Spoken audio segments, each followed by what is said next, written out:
Welcome forward to star 2 of our reflections, and getting straight into it, we're going to be continuing with our reading of Matthew 4, and the 3 words that we're going to be using to help us extract, I suppose, understanding or help the scriptures speak to us, reveal to us, I suppose, the will of God for us, are commitment, joy and virtue.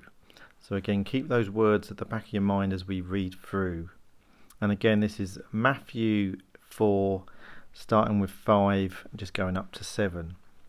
So then the devil took him to the holy city and placed him on the pinnacle of the temple, saying to him, "If you are the Son of God, throw yourself down, for it is written, He will command his angels concerning you, and on their hands they will bear you up, so that you will not dash your foot against a stone."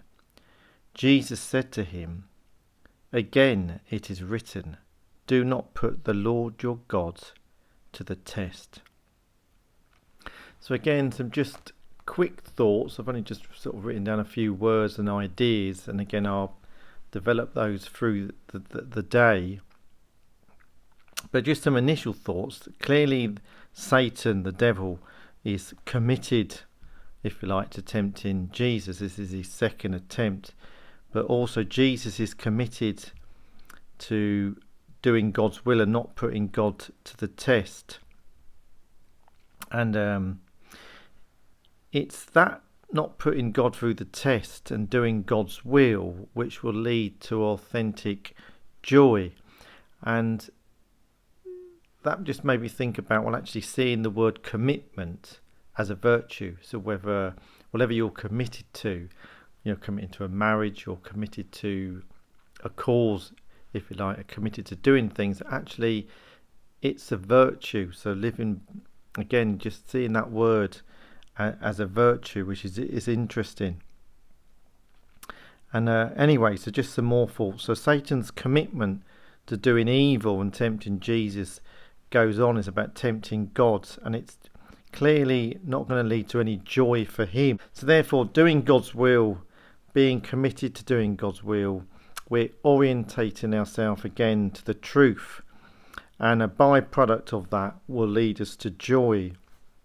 You know, the joy of doing God's will, and the joy is a result of our commitment to doing that, and again seeing that as a virtue. And again, it's that joy that comes from the freedom of making a commitment. Some people don't see that, but clearly in this case it is. So just to conclude then,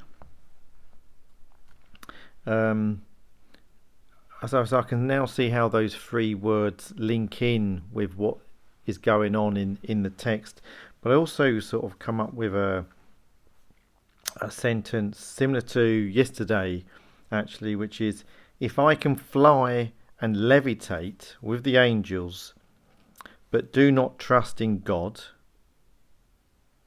and do not love, and if I act rashly and deliberately put God to the test, I will fall and hit the rocks, and certainly have no joy in that. So again, I'll leave you to your own reflections, and God bless.